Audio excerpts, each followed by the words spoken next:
Hello, I'm your host, AJ. And I'm Shane. Welcome to the Liquidity event. IRL recording.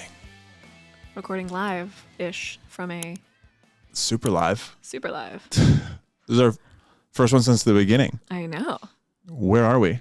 We are in the lovely office of Grandstand Media, a all-female owned music PR firm in Midtown Manhattan. So shout out to Grandstand. Thanks for letting us crash your office this week. Why are we whispering? You're whispering. You started it. I'm doing fine.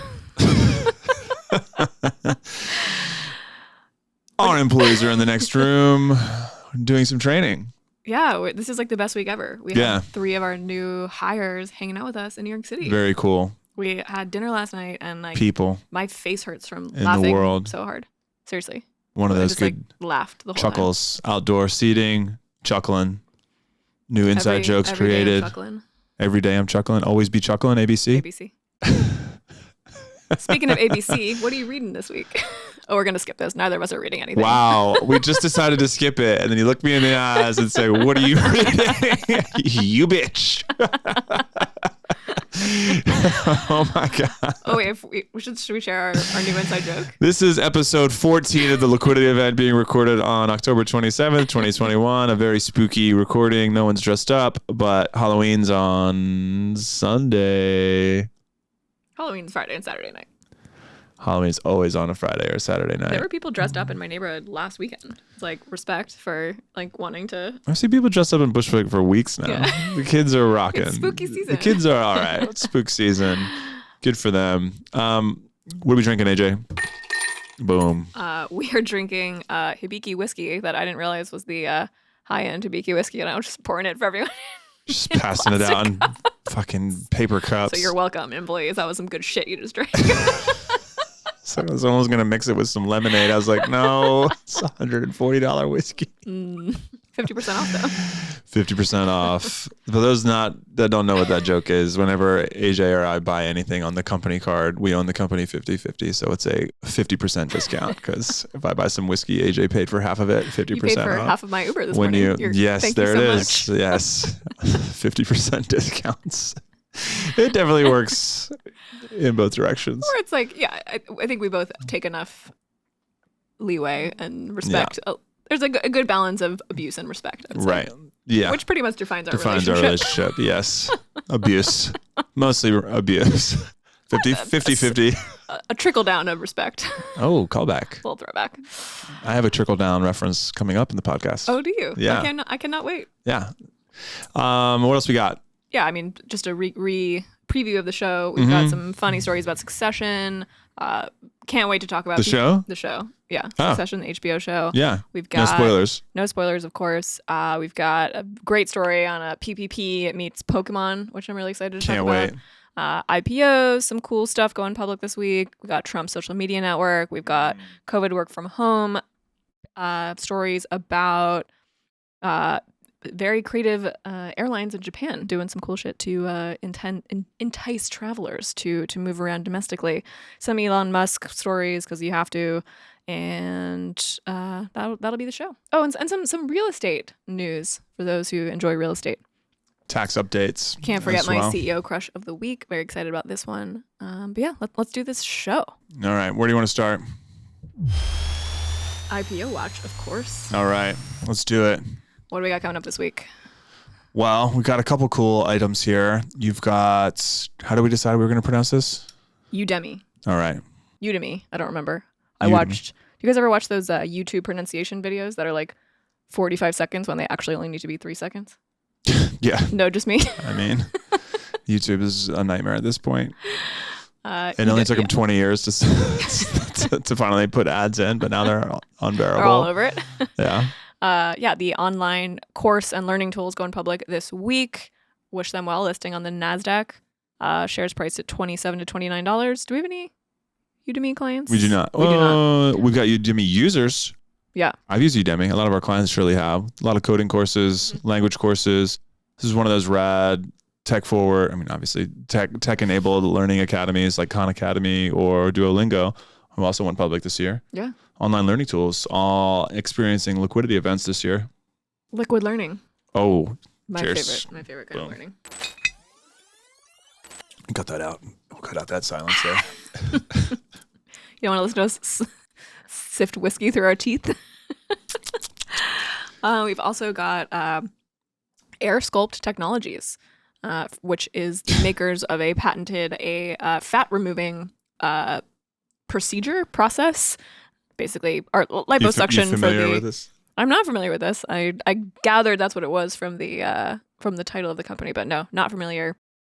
A lot of what was the European Wax Center going public earlier this summer? So lots of focus on in the beauty space. Yeah, we all sat on our butts for 18 months and never went outside, didn't care what we looked like. Now maybe we're sculpting, toning, waxing, feeling a little bit better. Run the runway going public. Lots of like humans emerging from the pandemic, spending maybe a little bit more money on their bods these days. So we've got this is a sculpting air sculpt. Did you have a segue there? I kind of, yeah, I'm kind of. Right. Bring me home. What are they sucking out of? They're sucking money out of our wallets to help them suck money out of our stomachs. Why isn't it fat coming out of our stomachs? Oh, fuck. Anyways. Moving on. They don't all land. Yeah, that's all right. I'm thrown off by the in-person nature of this. Yeah, it's weird. I prefer the screen. I prefer you via Zoom. You. Jesus.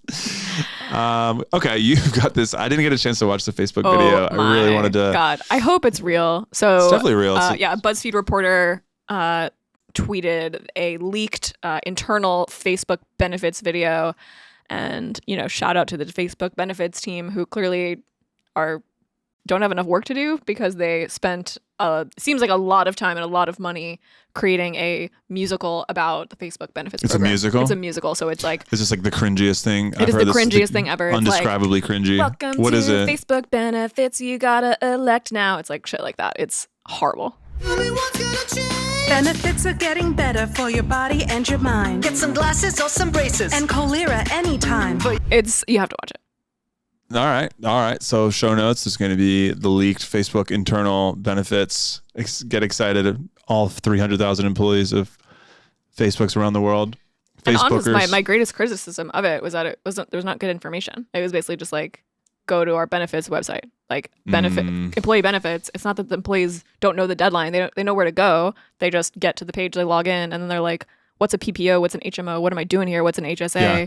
Like, cool song and dance. Maybe invest more in like employee education rather than like putting together a embarrassing fancy video. Well, how that's relevant to Brooklyn FI is we coach hundreds of people through their benefits at work. What's your favorite benefits describer?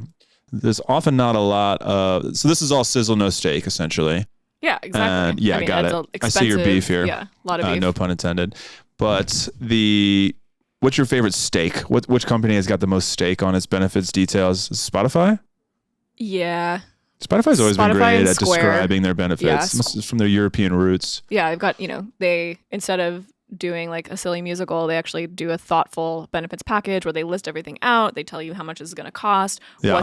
No, talk to your tax advisor, which is the most common. What people want to know is like, what's this going to cost disclaimer. Me? So like, I like to see companies be really transparent. Like, here is what your paycheck's going to look like if you elect, if you do the long-term life insurance policy, you elect the HMO policy, like your paycheck is going to be this. Like, that's really helpful. I mean, that's what we do for our clients, but it's really great to see. Tangible. Yeah. Steak, less sizzle. Speaking of sizzle, what do you have here on Succession? I thought this was I forgot. Greg the Egg. So can we talk about Succession? It's not a spoiler, but my favorite line from the entire show last Sunday night was Shiv. How is this not a spoiler? It's not a spoiler at all. Shiv is shutting down her brother saying something annoying. I'm not going to say which brother. And she goes, unsubscribe. And I lost it. I watched it like 4 times. Well, I'm looking forward to experiencing that for the first time. A line in a show is not a spoiler. I'm sorry. It's the age of the internet. Audience, please write in. My opinion of a spoiler is literally anything about an episode. No, that's wrong.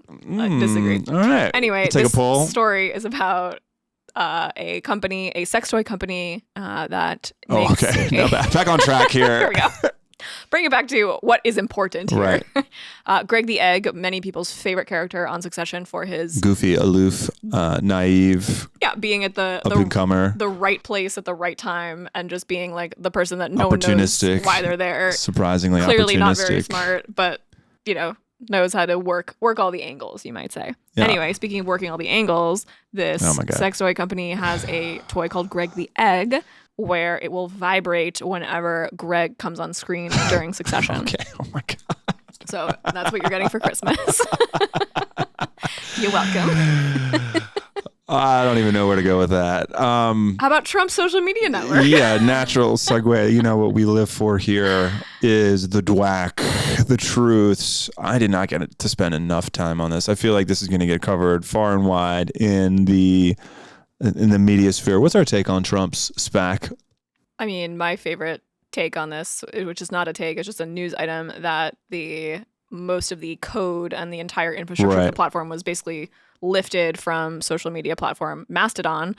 I read a headline that said the Trump social media network had lifted most of its infrastructure from. It didn't say code. The headline did not say code. It just said from Mastodon, and I was like, oh, the metal band. I was like, wait, what? The fantastic metal band Mastodon. Love Mastodon. Anyway, you were saying, what was your take? No, I mean, I don't have a fucking, I don't have a take. They ripped them off. There's a great, they ripped off all the source code. There is licensing around open source code that has to remain open, whatever you design with the code that you lift from the open source, but they're calling it proprietary, and they're saying that they designed it themselves. And some people committed some bugs on Twitter. They posted an error that comes up whenever they were using the software, and it has the logo of the original Mastodon. And I was like, oh, how did that get in there? Shysters are going to shyst is the Brooklynify take on this. But the SPAC is performing well. Yeah. I mean, so. Well, stocks up. Stocks up. Yeah. I mean, that's the Trumpy thing, right? Come in, make a bunch of noise, do well for a little bit, and then have the whole thing crash and burn, and then go on to the next thing and ruin a bunch of people's lives along the way. All right. We don't have a political stance on this podcast. We promise. All right. What else we got? We got COVID work from home section. We've got two great articles here. I'm sorry. I need to have a drink before we talk about this, because I have, when we work in finance, most of our friends don't work in finance. Sorry, it's finance. Oh, finance. Sorry. Yeah. Yes. We work in finance. We have an upscale audience. Yeah, so we work in finance. So our non-finance friends, whenever there's like anything in the news about finance, don't your friends like send you like every article? Won't you get like the same article? My boy sent me this article 10 minutes before we were going to record literally this. 4 people. I mean, it had been on here. Yeah, you sent me this article. Yeah. Like so many friends sent us this article because BKFI content. It includes all of the things that we'd love to talk about all day long, which are what? PPP. And this hits a lot of buttons. PPP. Taxes, Pokemon cards, fraud, wire fraud. That's 4 things. 4 of our favorite things to talk about. Shysters. Tell me about this article. Scams. Scam of the week. How do we know? This is scam of the year. Scam of the year. This is a scam. Read the headline for us. A man spent most of his COVID business loan on one item. Prosecutors say a $57,789 Pokemon card. And Shane, what was the Pokemon card? It was Charizard. And why is Charizard holographic first second edition favorite Pokemon? Well, my dog is named after him. That's for one. Yeah. Charlie, his real name Charmander. Yeah. Which is supposed to be a secret, but that's alive now. Is that a secret? You named him. I did name him. AJ named my dog Charlie, the CEO of Brooklynify. Yep. What's the other reason we love Charizard? Because our amazing new tax manager, Eddie Saviano.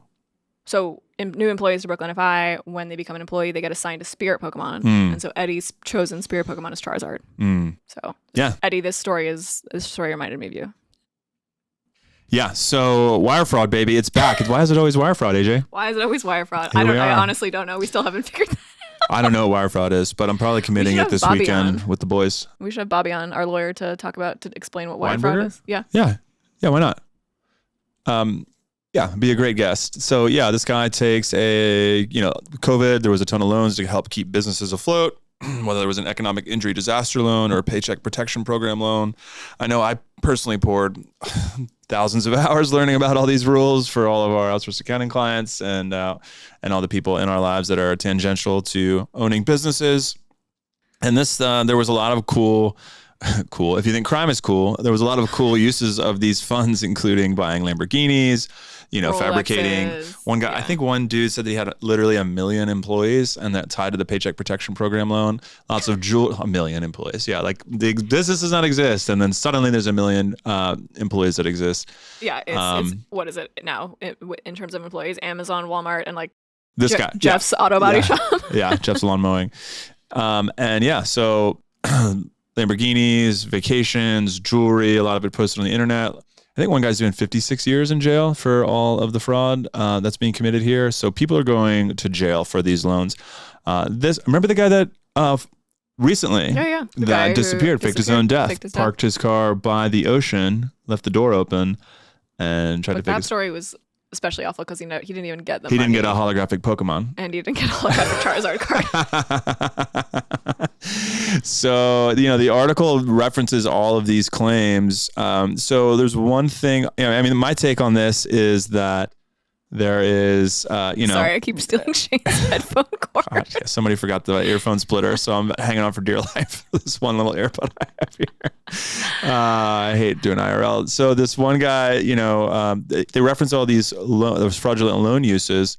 And then the article goes on to lampoon the Trump administration for having lax controls over stimulus payments, and which is easy to do when you forget that one of the main points of stimulus is to get money out to people that need it as soon as possible. And the more restrictions you put on stimulus payments, the faster or the slower it's going to go out to the people that need it. So, the real threat to an economy is that when you hit the brakes super hard, which would have been the case if people didn't have the money that they needed to go buy and purchase and goods and create liquidity event in the economy. So, to get money out quickly, there's going to be some mandatory wire fraud, baby. So this is just one of the examples that I'm not too mad about.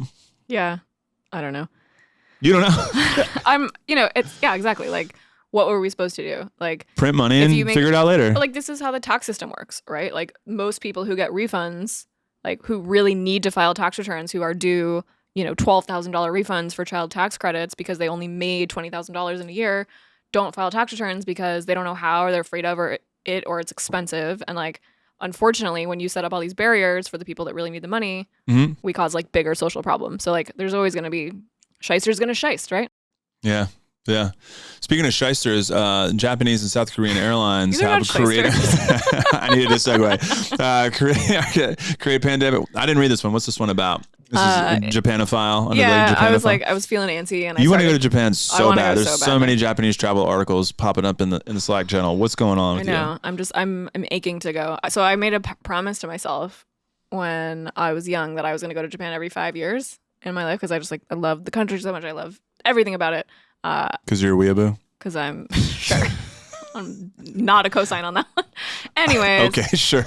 You can't go to Japan right now. They're not letting foreigners in. So my Japan travel dreams are currently on hold. But yeah, anyway, this article was that South Korean and Japanese airlines are offering domestic travel. So, citizens to go from,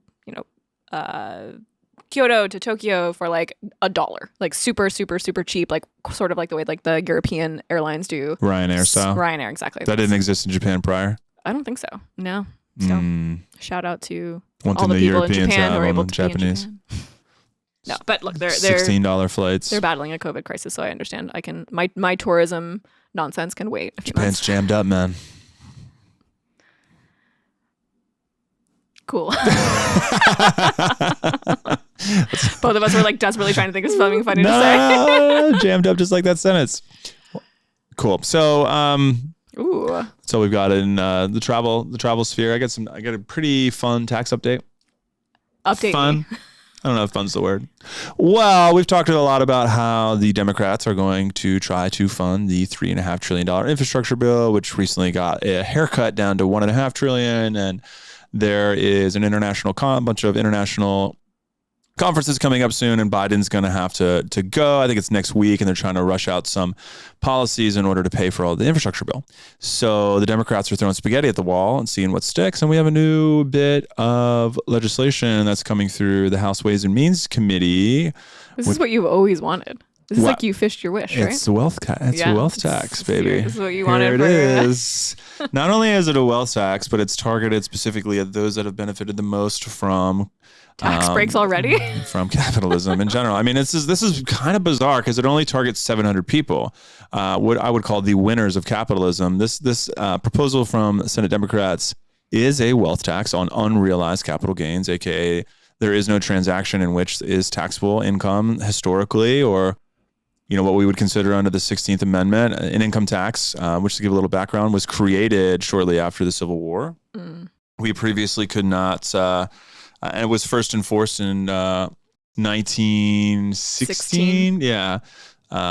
We were trying to repay the Civil War, World War I. We started that we needed to raise money. So, income taxes were originally unconstitutional until the 16th Amendment was passed. So anyway, this new wealth tax will be challenged, even if it does get passed by the Dems, because 700 billionaires have quite a few dollars for attorneys, for one.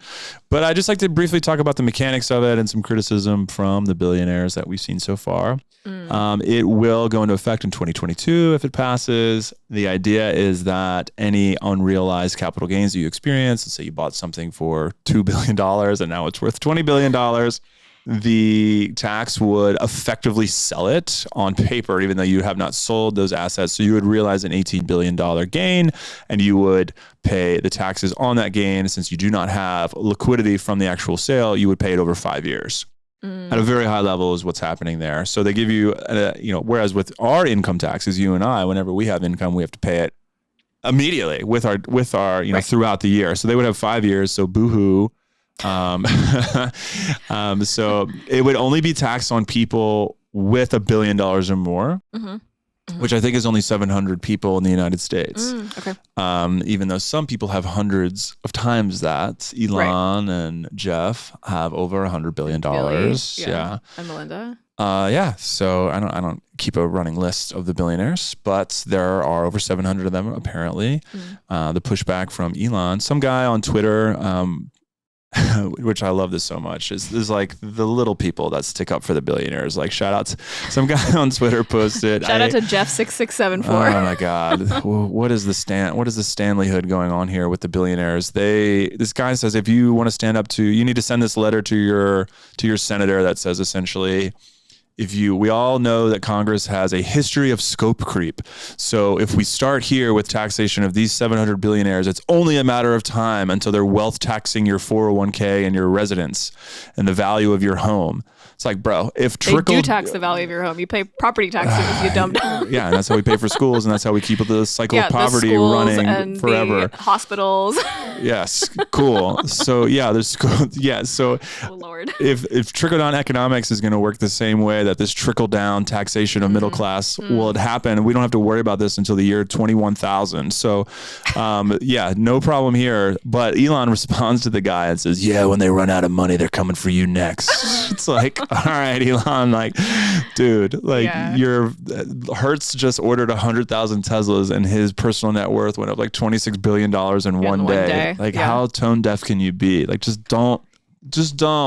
Yeah. I have a whole bit on his taxation on his expiring non-quals that I don't have time for with his move to Texas, and people think that it won't be taxed. Granted that, it'll get taxed, but our clients know.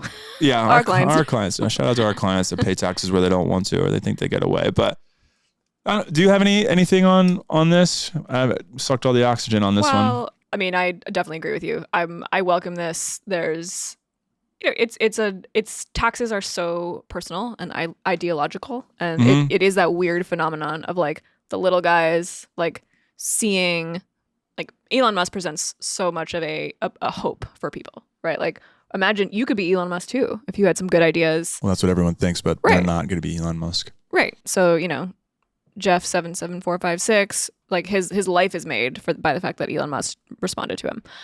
I mean, honestly, my take is that this is more complicated tax code that is just going to create lots of opportunities for accountants to continue to find loopholes. So I look forward to the journals and the accounting, the articles in the accounting journals that we read, telling us how to get our billionaire clients, out of this.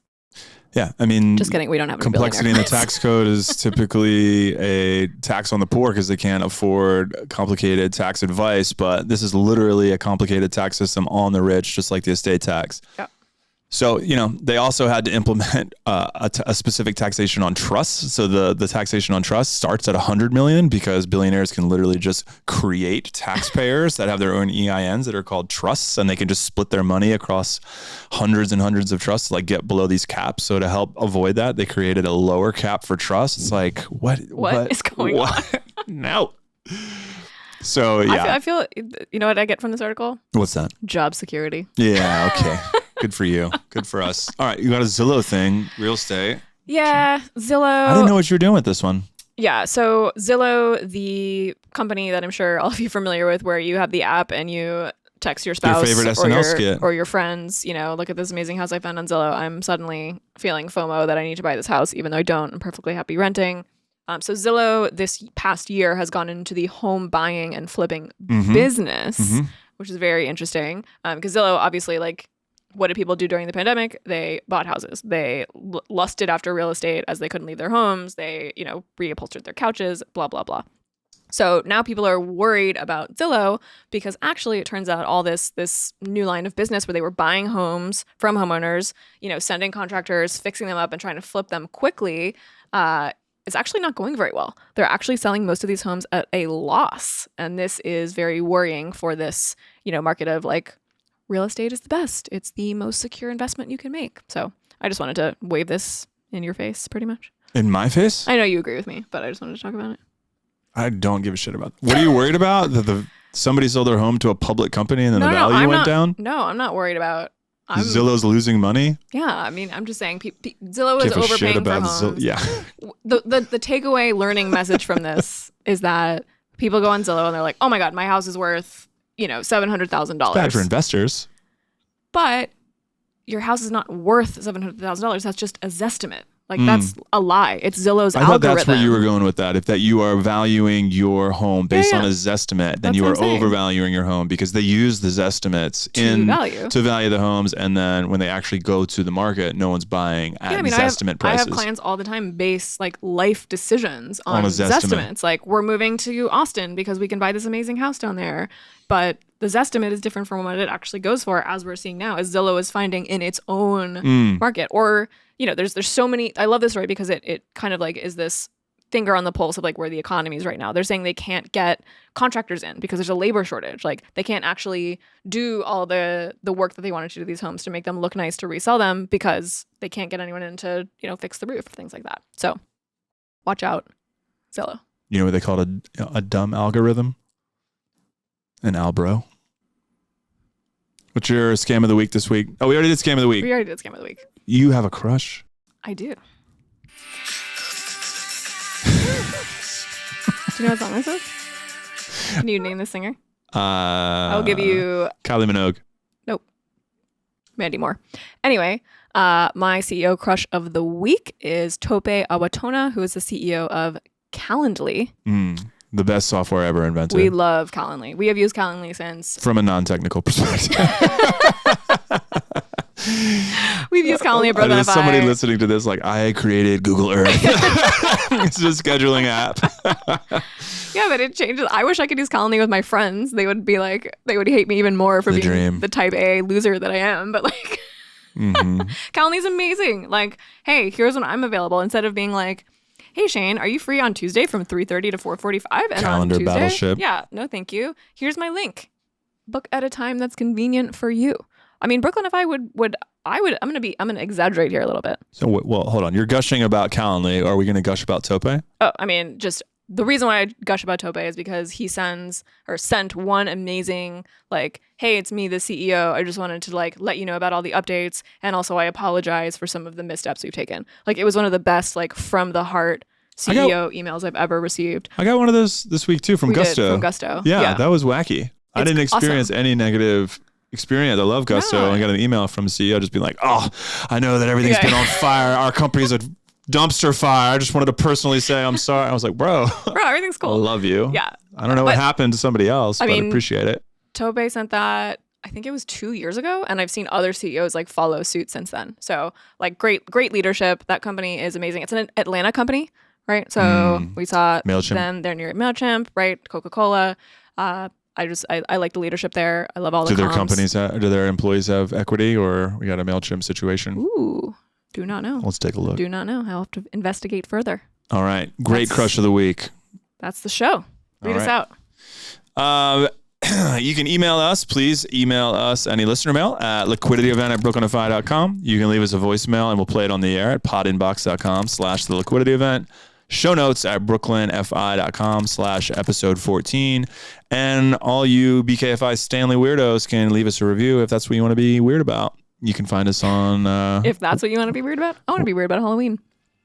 You're more than... You're all... I know. All right. Shadow inflation. Have a great week. Happy Halloween, everybody. Bye.